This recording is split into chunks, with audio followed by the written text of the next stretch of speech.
Shortcut হয় না, হয় অনেক কাঠখড় পুড়িয়ে জীবন যুদ্ধের প্রতিটি অধ্যায়ে নিজেকে প্রমাণ করে করে একটু একটু করে আপনি সফল হবেন, একটু একটু করে আগাবেন। ইটস এ জার্নি, এটা কোনো ডেস্টিনেশন নয়।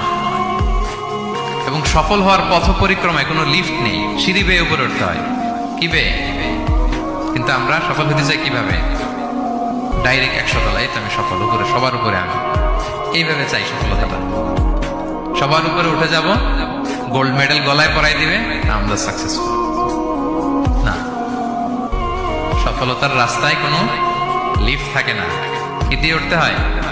সিঁড়ি বেয়ে ঝামঝরিয়ে উঠতে হয়। দেখেন, শুধু আলোর মুখ দেখার জন্য মায়ের পেটে আমাদের কত সময় লাগছে বলেন তো?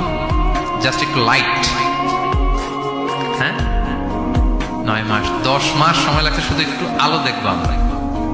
একটু আলোর মুখ দেখার জন্য আমার লাগছে 9 মাস। আর এখানে আমরা শর্টকাট খুঁজি, খালি কি খুঁজি?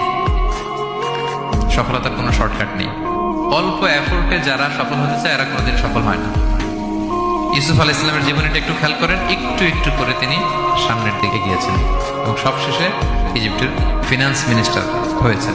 এজন্য ধৈর্য ধারণ করতে হবে, নিজের সর্বোচ্চটুকু উজাড় করে দিয়ে আপনার রোলটা আপনি প্লে করবেন, এরপর আল্লাহ তাআলার উপর ভরসা রাখবেন। কিন্তু অনেক চেষ্টার পরেও যদি কাঙ্ক্ষিত সফলতা না পান, হতাশ হওয়ার কিছু নাই। কারণ বিশ্বাসীর সফলতা শুধু দুনিয়াতে না, বিশ্বাসীদের সফলতা আখিরাত পর্যন্ত বিস্তৃত, ওইটা আসল সফলতা। ফামান যুহজিহা আনিন নারি ওয়া উদখিলাল জান্নাতা ফাকাদ ফাজ।